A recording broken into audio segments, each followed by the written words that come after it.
Hello everyone, তো প্রথমেই বলে দিই যারা ইনস্টা থেকে দেখছো তারা অনেকেই হয়তো জানো না আমার একটা ইউটিউব চ্যানেলও আছে।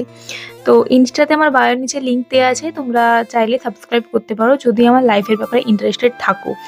তো আজ আমি আবারও যাব মোমো খেতে। তো তোমরা সবাই বুঝেই গেছো এতদিনে নিশ্চয়ই যে মোমো ছাড়া আমি অসম্পূর্ণ, মোমো আর চা। তো আজ যেখানে মোমো খেতে যাব সেই জায়গাটাই মেনলি তোমাদের দেখাবো। তো তোমরা যারা প্রবাসী ঘরকন্যার ভিডিও রেগুলার ফলো করো তারা নিশ্চয়ই জায়গাটা চিনতে পারবে।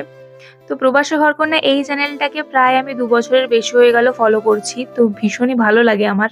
তার বাড়ি এখানে, তো সেটাই তোমাদের আজ দেখাবো।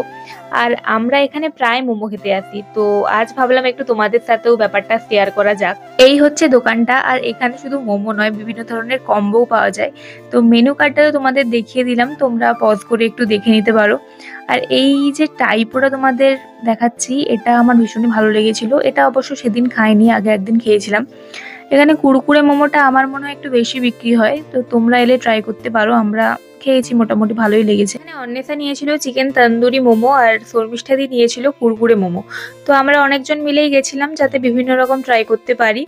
আর আমি নিয়েছিলাম চিকেন চিজ মোমো। তো এখানে প্রাইস অনুযায়ী খাবার দাবার আমার ঠিকঠাকই লাগে, তো সেই জন্যই বারবার আসি। কিন্তু এই চিজ মোমোটাই আমার মনে হয়েছে আর একটু চিজ থাকলে ভালো হতো।